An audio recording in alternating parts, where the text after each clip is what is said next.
Highway पर police को एक 26 साल की लड़की बिना कपड़ों के मिलती है। शरीर पर कई जगह चोट के गंभीर निशान थे। शरीर के कई हिस्सों को सिगरेट से दागा गया था।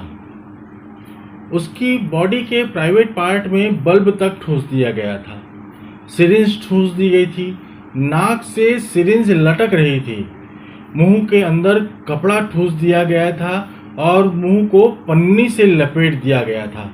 शायद कोई चाहता था कि वह सांस भी नहीं ले पाए।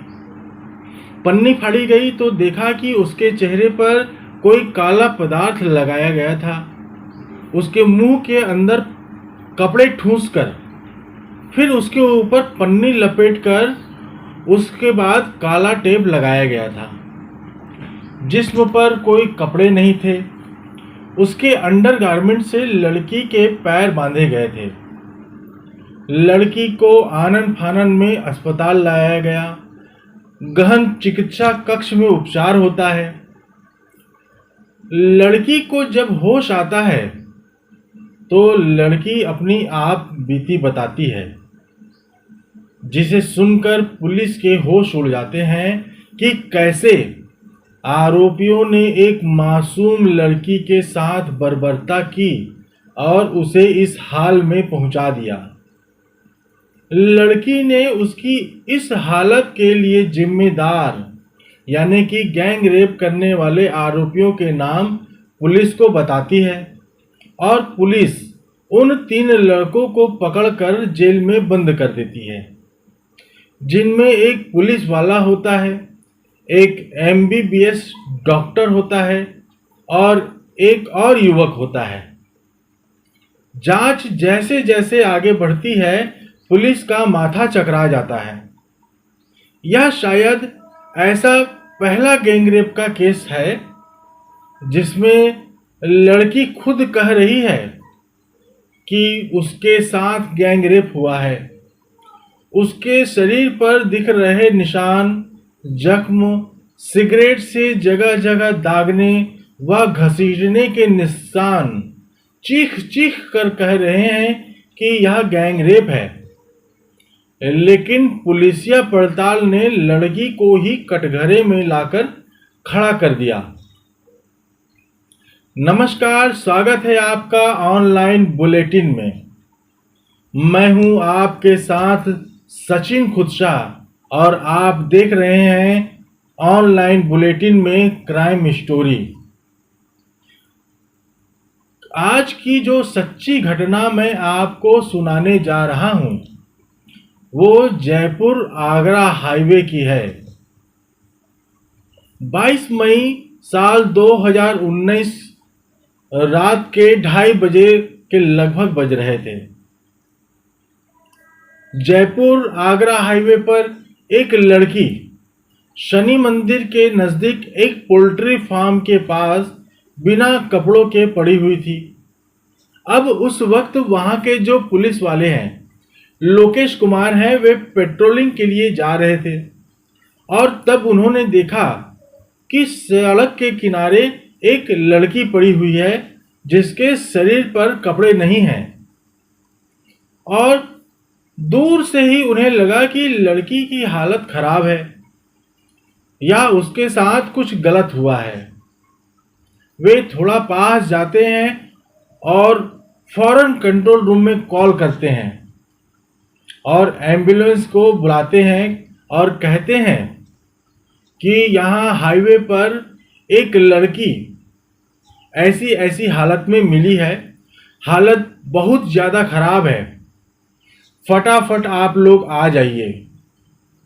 अब इसके बाद जो पुलिस की पूरी टीम है वहाँ दल बल के साथ पहुँचती है। उस टीम में महिला पुलिस भी थी। अब देखते हैं तो जो लड़की का शरीर था वो पूरी तरीके से खरोचा हुआ था। उस पर जगह जगह जख्म के निशान थे। उसके मुंह पर काले कलर का कोई पदार्थ लगा था, जैसे किसी ने उसके मुंह को काले इंक से या काली चीज से रंग दिया हो। तो ऐसा उसके फेस पर लगा हुआ था। इसके अलावा जो महिला पुलिसकर्मी वहां पहुंची हैं, वो उसके कपड़े वगैरह को देखती हैं कि आसपास कहीं कोई कपड़े तो नहीं पड़े हैं। तो वहां उन्हें दिखता है कि उसके शरीर पर जो कपड़े थे, उसका जो अंडरगारमेंट था, उसी अंडरगारमेंट से उसके पैर बांधे गए थे। बस कपड़े के नाम पर पुलिस को यही मिलता है, इसके अलावा कुछ नहीं मिलता। लेकिन कुछ दूरी पर एक पुरानी चादर पड़ी हुई पुलिस को मिलती है। अब इस मामले में जब लड़की की कंडीशन देखी जाती है, तो पुलिस वालों के हाथ पैर फूल जाते हैं कि जयपुर में एक बहुत बड़ा रेप का केस आ गया है और अब पुलिस प्रशासन पर बहुत तगड़े सवाल उठेंगे।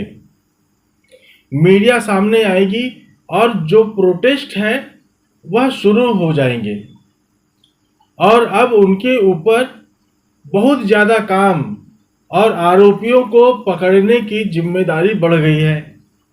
अब ऐसे में फौरन जो लड़की थी, उसको फौरन अस्पताल लेकर जाया जाता है। उस वक्त जयपुर का जो एसएमएस हॉस्पिटल है, वहां पर लड़की को लेकर जाते हैं। वहां पर जैसे ही डॉक्टर लड़की की कंडीशन को देखते हैं, तो वे बोलते हैं, अरे इस लड़की को तो फौरन इमरजेंसी में लेकर जाना होगा, इसको इमरजेंसी में लेकर आओ। अब जब उसे वहां ले जाते हैं, तो डॉक्टर्स की टीम सामने आती है, पुलिस वालों से कहती है कि हमने अपने पूरे जीवन में ऐसा केस कभी नहीं देखा। क्योंकि जब पुलिस वाले लड़की से पूछते हैं, जब उसे हल्का फुल्का होश आता है, तो लड़की बोलती है कि मेरे साथ गैंग रेप हुआ है। अब गैंग रेप हो जाने के बाद जब डॉक्टर्स की टीम उसे देखती है, तो डॉक्टर्स भी यही बोलते हैं कि लड़की के साथ कुछ लोगों ने जबरदस्ती कुछ ऐसा किया है जिससे उसकी हालत खराब हो गई है। उसके शरीर पर जख्म है, साथ ही उसके प्राइवेट पार्ट में एक बल्ब ठुसा हुआ है। उसके शरीर को सिगरेट से दागा गया है, मुंह पर उसके पन्नी बंधी हुई थी और उसके ऊपर काला टेप लगा हुआ था। उसका मुंह भी काला कर रखा था, उसके मुंह के अंदर कपड़ा ठूस दिया गया था। इस तरीके से जब डॉक्टर्स की टीम ने देखा, तो उनकी भी हालत खराब थी कि लड़की तो बहुत बुरी कंडीशन में आई है, अब इसको कैसे भी करके बचाना होगा, फौरन इमरजेंसी में एडमिट करना होगा। उसका तत्काल उपचार शुरू होता है और तभी अचानक कुछ देर बाद वह जो लड़की है, उस लड़की को होश आता है। अब पुलिस की टीम पहुंचती है लड़की से बयान लेने के लिए, क्योंकि जो टीम थी उन्हें लगता है कि देर ना हो जाए, इससे पहले कि हम लड़की से पूरा बयान ले लेते हैं कि आखिर कौन लोग थे और उसके साथ क्या क्या हुआ। अब लड़की जो कहानी बताती है, वह आप एक एक करके बड़े गौर से सुनिए, क्योंकि यही वह कहानी जब पुलिस इन्वेस्टिगेट करेगी, इस कहानी की जब पुलिस इन्वेस्टिगेट करेगी, तो यह कुछ और ही निकलेगी और कैसे पलटेगी वह आप समझिए। लेकिन अब जो लड़की कहानी बताती है वह सुनिए। एक एक बयान जो लड़की ने बोला था वह रिकॉर्ड पर है। लड़की बताती है कि मैं लाल कोठी इलाके में विधानसभा के पास एक गर्ल्स हॉस्टल है, वहां पर किराए पर रहती हूँ और एक प्राइवेट कंपनी में काम करती हूँ अपना गुजारा चलाने के लिए। और फरवरी 2019 को उसकी मुलाकात एक लड़के से होती है जो अपने आप को मानवाधिकार आयोग का बताता था। वह कहता था कि वह मानवाधिकार आयोग यानी ह्यूमन राइट्स में काम करता है और वहां पर उसकी जॉब है।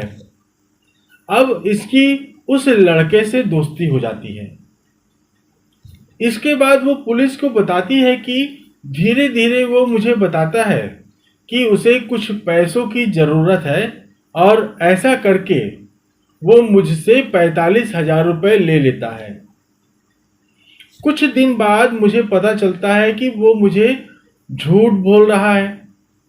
अब मैं पैसे मांगती हूँ तो वह कहता है कि मेरे पास पैसे नहीं हैं और वह मेरा नंबर ब्लॉक कर देता है।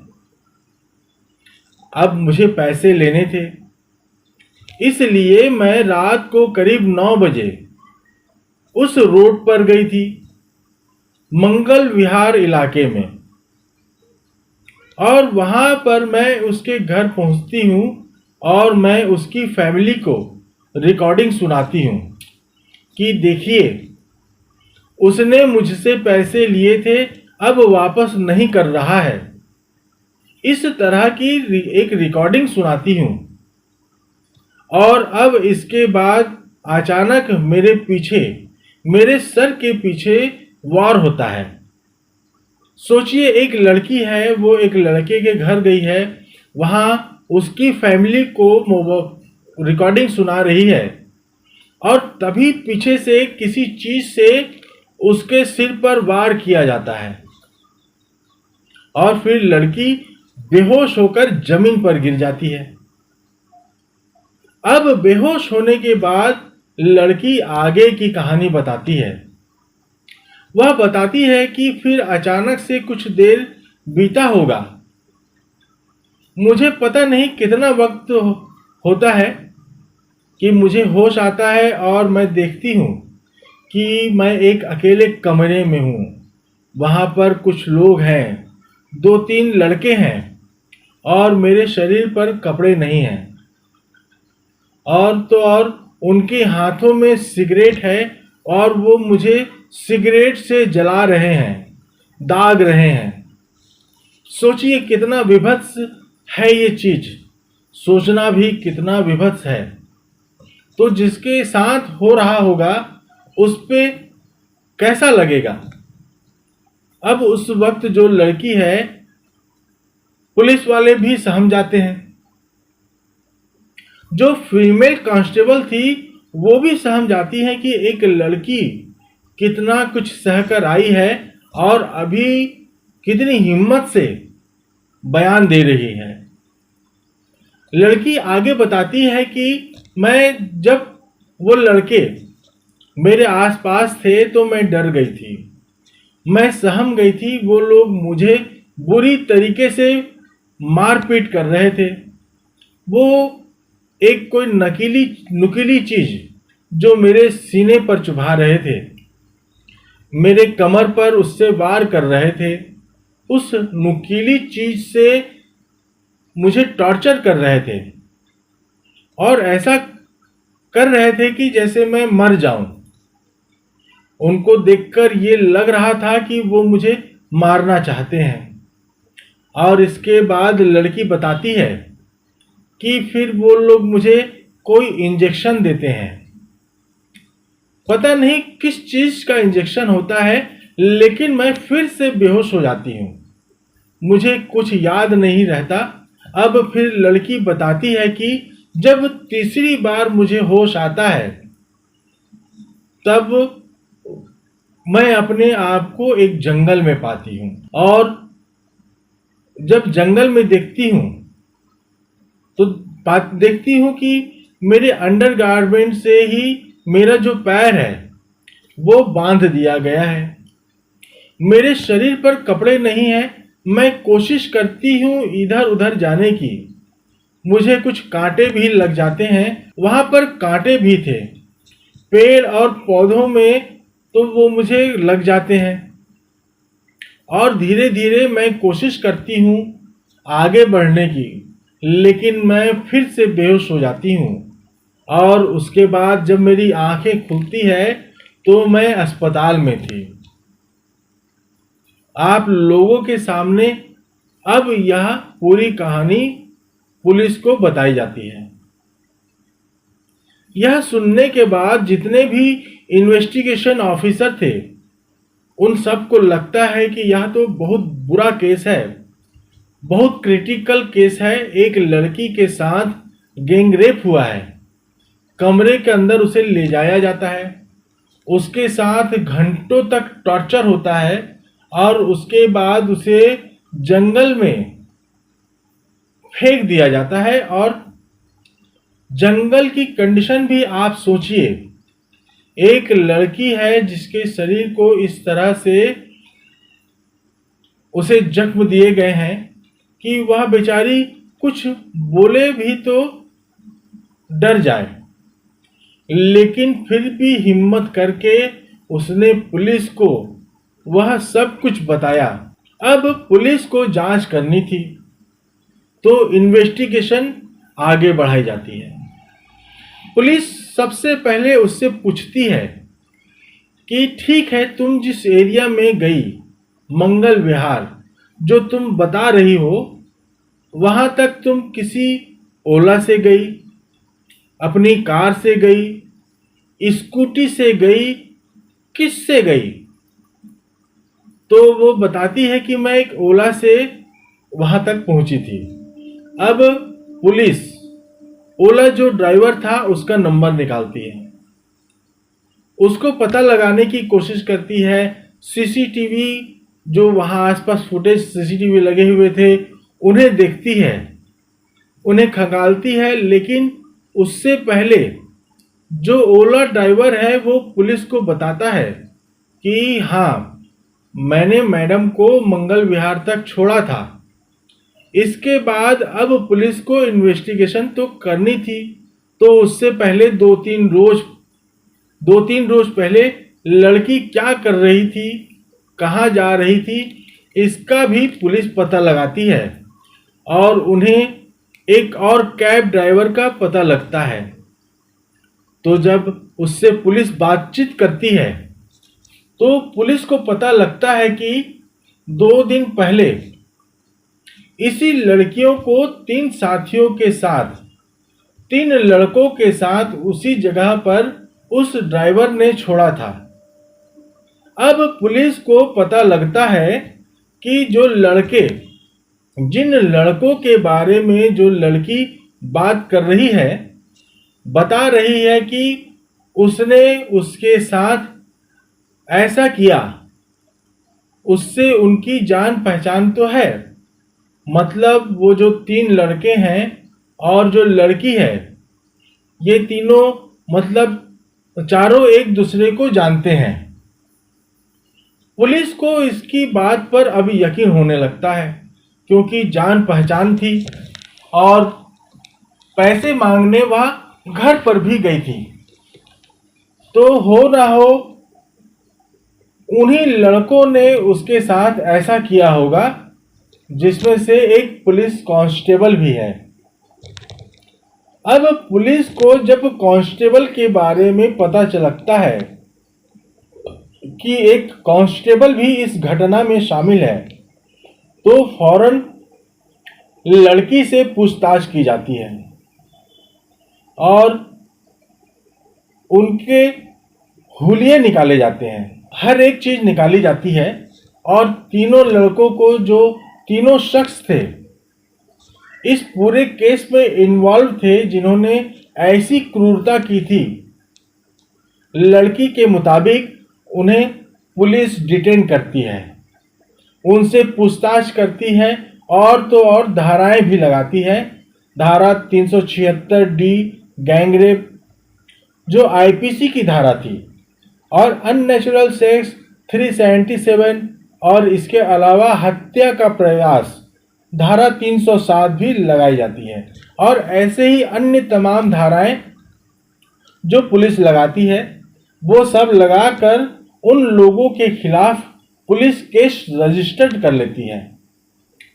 अब यहां तक तो आपने पूरी कहानी समझ ली, लेकिन अगर मैं आपसे कहूं कि एक लड़की ने खुद ही अपने चेहरे पर काला पदार्थ लगाया हो, अपने प्राइवेट पार्ट में बल्ब डाला हो, अपनी नाक में सिरिंज डाली हो, अपने आप को सिगरेट से जलाया हो, दागा हो, मुंह पर कपड़ा खुद ही ठूसा हो, चेहरे पर पन्नी खुद ही लपेटी हो और उसके ऊपर काला टेप लपेटकर खुद ही सड़क पर बिना कपड़ों के लेट गई हो और एक किनारे चादर फेंका हो और अपने ही अंडरगारमेंट से अपने पैर बांधे हो,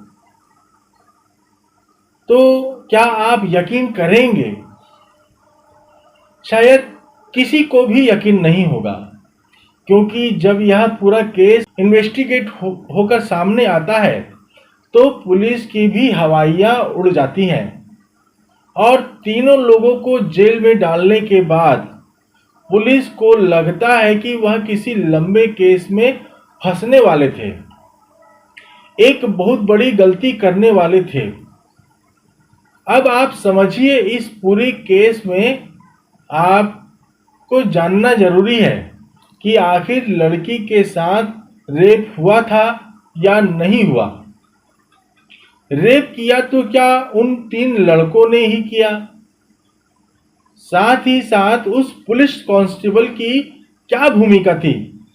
कौन है वो पुलिस कांस्टेबल और कैसे इस पूरे चक्कर में फंसाता चला जाता है?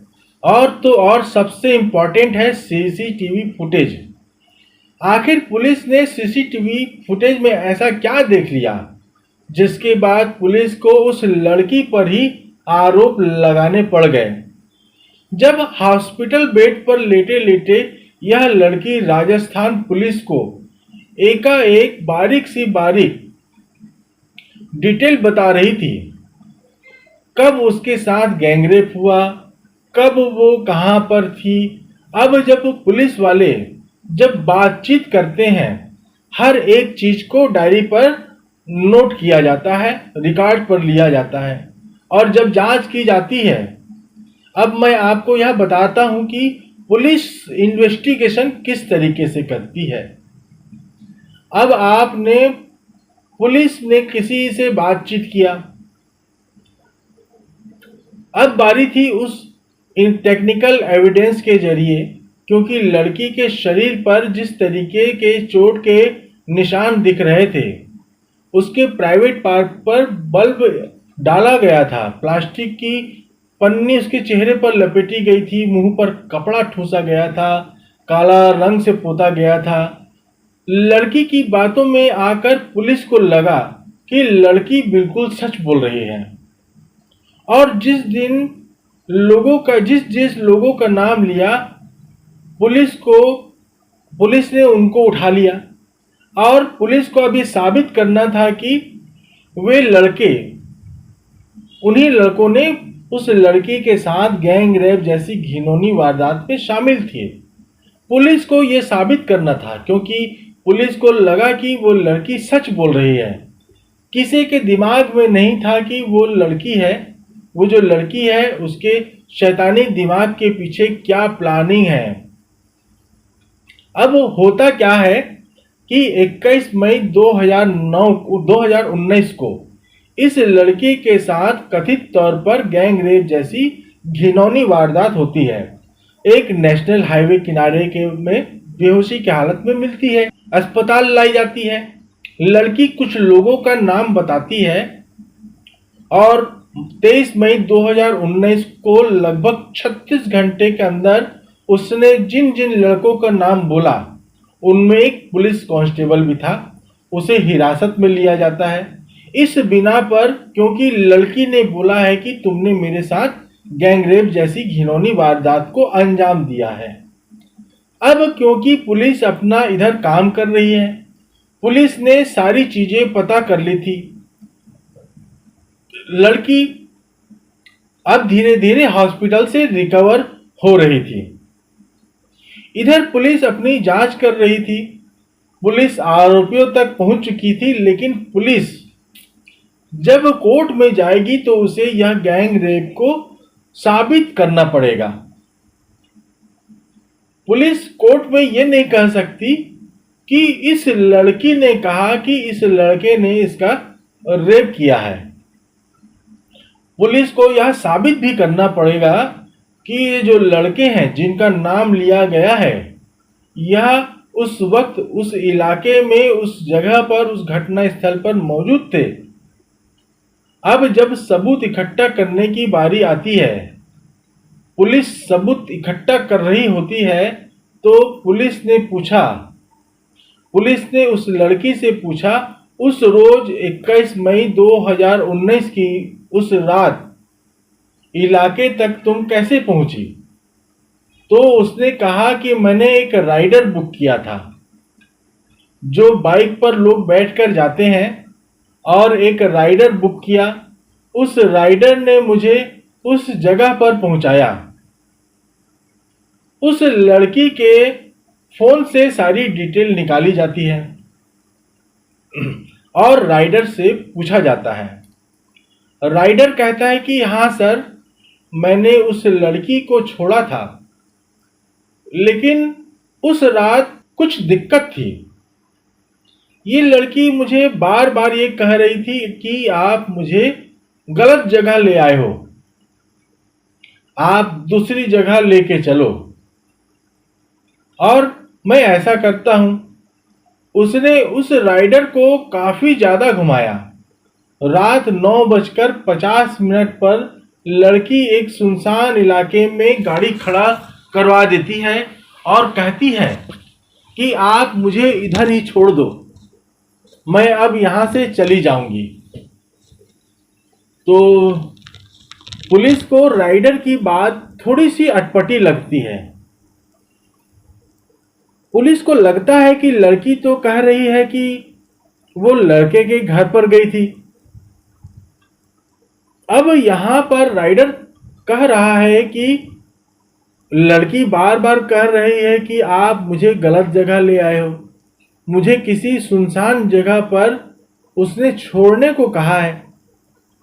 अब 9:50 पर, और लड़की जो टाइमिंग बता रही है, उस टाइमिंग के अकॉर्डिंग तो उसे उस वक्त तक बेहोश हो जाना चाहिए था। 9:50 पर लड़की की पहली गलती पकड़ी जाती है। जो राइडर एक अलग कहानी बताता है। जो एक हॉस्पिटल बेड के बिस्तर पर लेटी हुई लड़की ने जो कहानी बताई,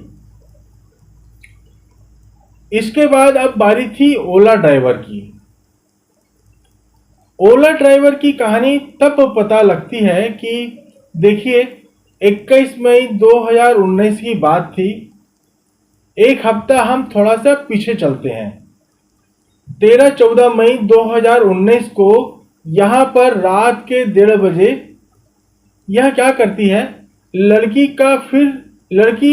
फिर से ओला बुक करती है मंगल विहार के लिए।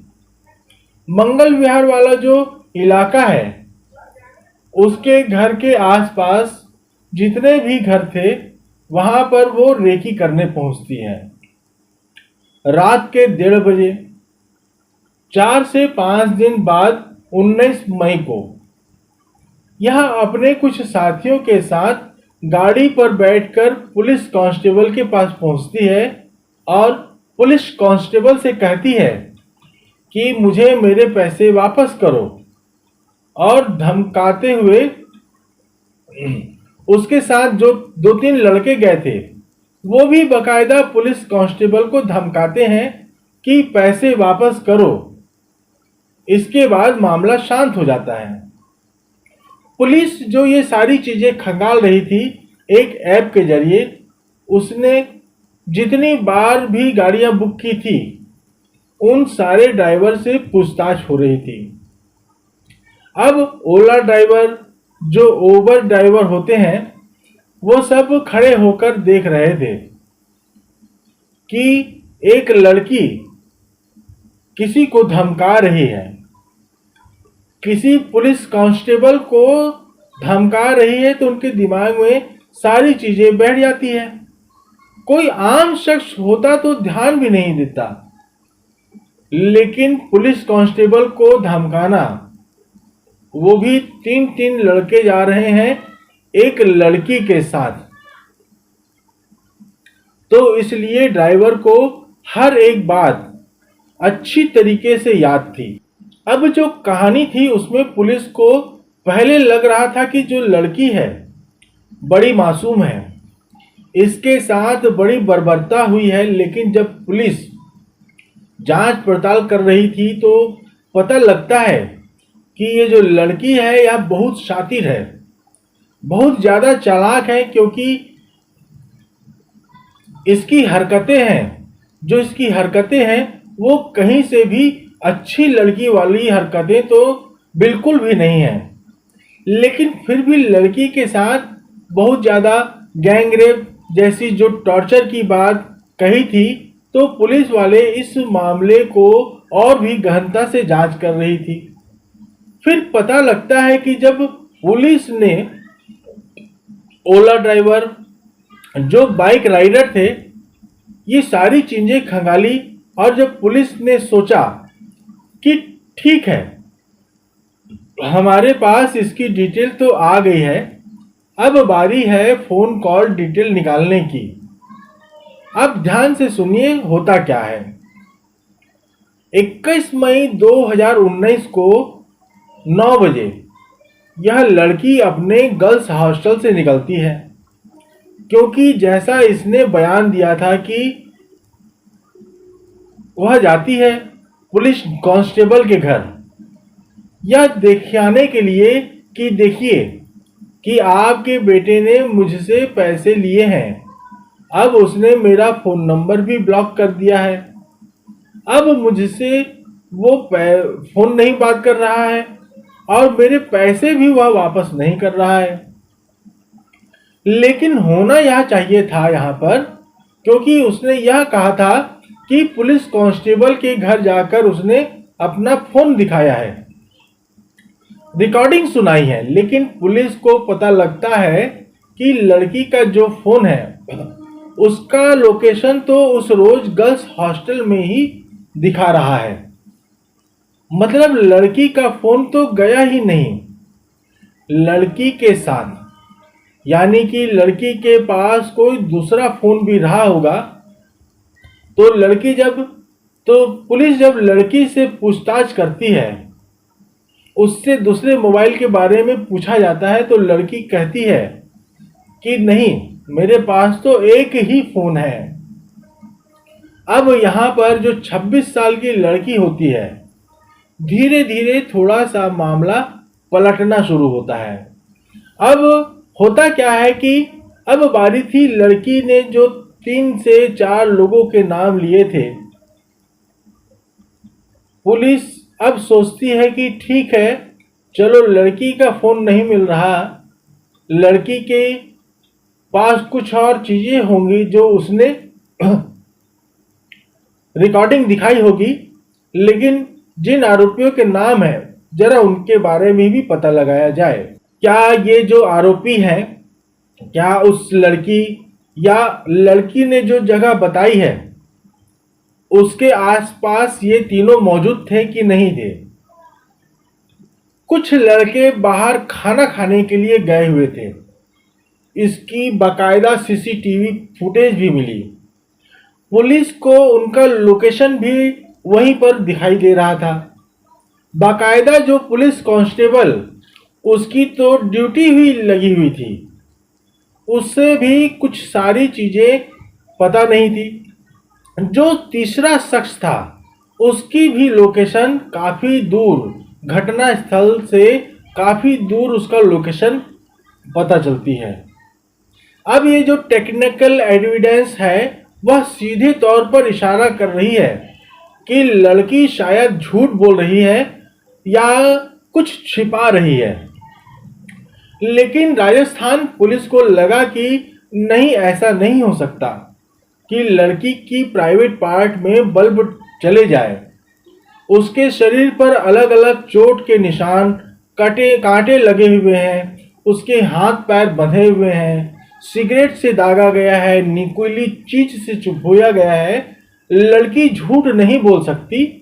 बावजूद इसके जब सारे साक्ष्य आरोपियों के खिलाफ जा रहे थे तो लड़की के लिए वह दोबारा कोशिश करते हैं, पता लगाने की कोशिश करते हैं कि जो लड़की है उसके आसपास जो सीसीटीवी फुटेज थे वह निकालने की कोशिश होती है।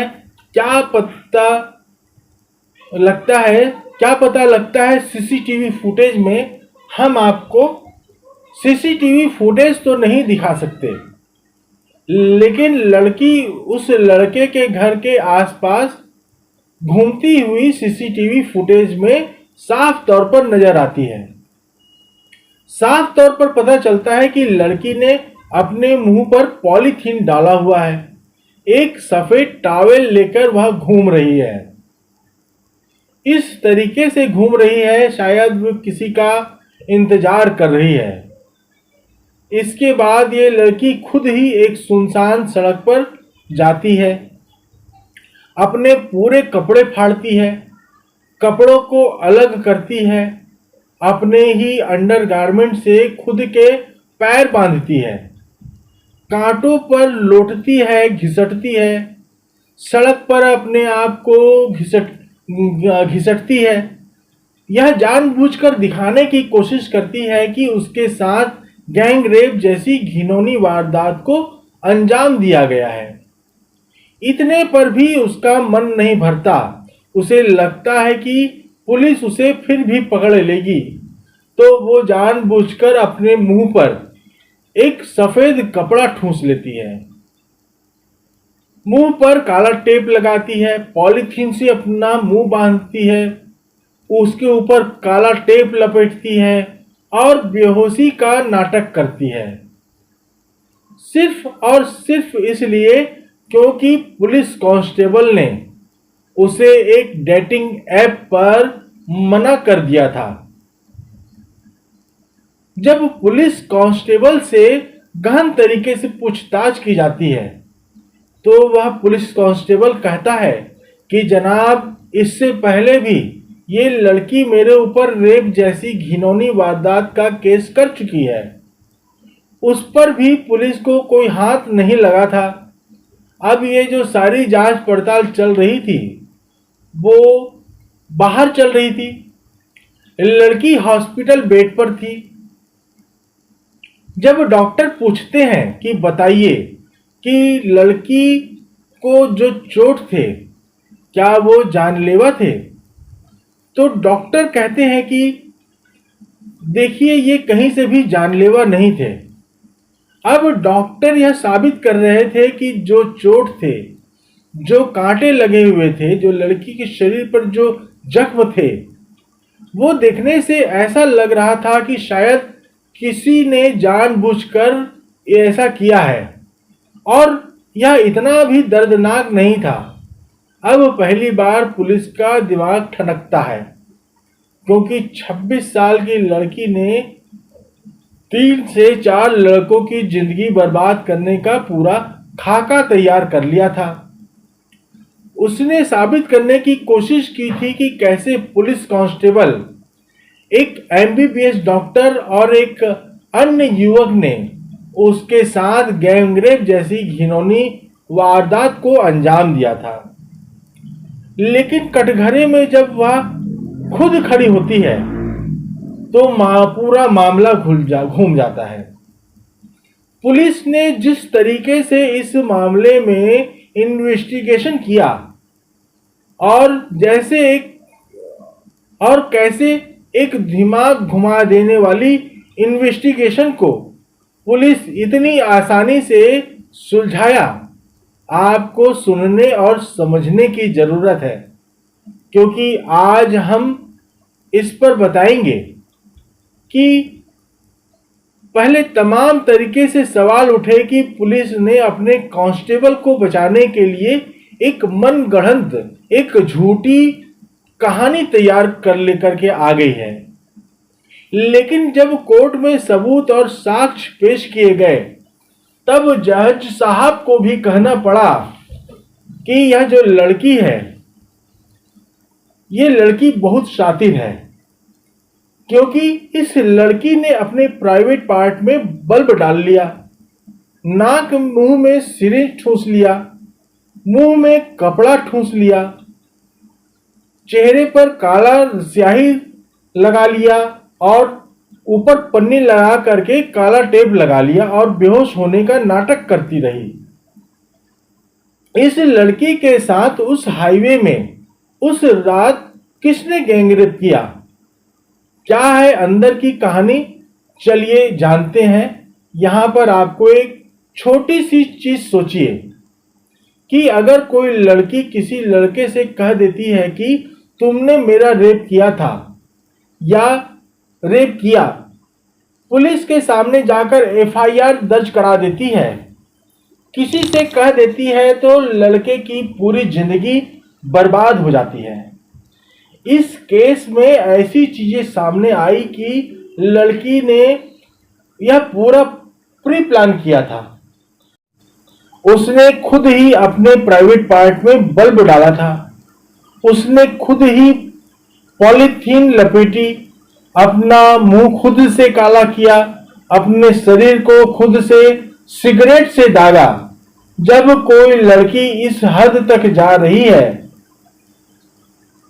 तो वो किसी लड़के को बदनाम करने के लिए, किसी लड़के को फंसाने के लिए चाल चल रही है, तो आप अंदाजा लगाइए, आप सोचिए कि उस लड़के के परिवार पर क्या बीतेगी और क्या उसका बच पाना मुश्किल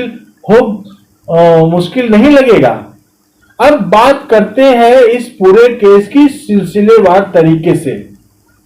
पुलिस की जांच आगे बढ़ती है और करीब 26 साल की उस लड़की को बुलाया जाता है और पूछा जाता है कि अब आप सच बता दो, क्योंकि जो सारे साक्ष्य हैं, जो एविडेंस है, वो सारे के सारे तुम्हारे खिलाफ हैं। इसके बाद जो लड़की कहानी बताती है, उसे सुनकर पुलिस के भी होश उड़ जाते हैं। लड़की बताती है कि उसने पुलिस कांस्टेबल को फंसाया है। दरअसल उसका कहना था कि जो लड़की की मां है, उस पुलिस कांस्टेबल को बहुत ज्यादा पसंद करती थी, लेकिन लड़के ने कुछ दिन बात करने के बाद शायद उस लड़की को समझा कि यह सनकी है और इसलिए उसे छोड़ दिया, उसका नंबर भी ब्लॉक कर दिया, उससे बातचीत करना बंद कर दी। अब पुलिस कांस्टेबल को तो लड़की ने सोचा कि क्यों ना अब इस पुलिस कांस्टेबल को फंसाया जाना चाहिए, इसलिए उसने पुलिस कांस्टेबल पर रेप जैसी घिनौनी वारदात का केस कर दिया। लेकिन जब लड़की को पता चला कि पुलिस कांस्टेबल तो अभी तक जेल गया ही नहीं है, इसलिए उसने सोचा कि इस बार एक नया प्लान बनाया जाए जिसमें वह जो कांस्टेबल है कभी बाहर ही ना आ पाए। इसलिए उसने गैंग रेप का केस किया और जानबूझकर दिखाने की कोशिश की कि उसके साथ टॉर्चर भी किया गया है। अब जब पुलिस ये सारे मामले सुनती है तो उसके पैरों तले जमीन खिसक जाती है। जिसे विक्टिम समझ रहे थे, जिस पर सहानुभूति आ रही थी, अब उसी लड़की पर उन्हें गुस्सा आ रहा था। पता ये चलता है कि 26 साल की ये लड़की, इसने एक एमबीए बेस्ड डॉक्टर का फोन नंबर लिया था। फोन नंबर लेने के बाद यह लड़की उस डॉक्टर से कहती है कि डॉक्टर साहब, मुझे आपसे प्यार हो गया है, और इस डॉक्टर पर भी इस 26 साल की लड़की ने रेप का घिनौना केस दर्ज कर दिया था। लेकिन डॉक्टर ने समय रहते हुए पुलिस के सामने जाकर कंप्लेंट की तब जाकर वो उससे बच पाया। यहां तब तक कि जब सारा मामला समझ में आता है तब तक कोर्ट में सारी चीजें चली जाती हैं। तो कोर्ट में जज साहब कहते हैं कि देखिए, ये जो सारी चीजें हैं थी बिल्कुल गलत थी। दोस्तों, इस पूरे घटनाक्रम का सुनाने का उद्देश्य किसी को परेशान करना नहीं है, किसी का दिल दुखाना नहीं है, क्योंकि यह स्टोरी सुनाने का मकसद आपको सचेत करना मात्र है। लेकिन इस लड़की ने 3 से 4 लड़कों को जो फंसाने की कोशिश की थी, अब राजस्थान पुलिस जो है चैन की सांस लेती है। उसे लग रहा था कि 3 से 4 लड़के लंबे झूठे मुकदमे में फंस सकते थे, लेकिन उनकी जांच सफल हुई और इस जांच में पता चला कि लड़की ने जानबूझकर उन लड़कों को झूठे मामले में फंसाया है। दोस्तों, ऑनलाइन बुलेटिन का यह YouTube चैनल आपको कैसा लगा? अगर आपको यह चैनल अच्छा लगे तो इसे लाइक, शेयर और सब्सक्राइब करें। वीडियो पसंद आए तो इसे अपने दोस्तों में शेयर करें और इस पर आपकी क्या राय है हमें कमेंट कर जरूर बताएं। धन्यवाद।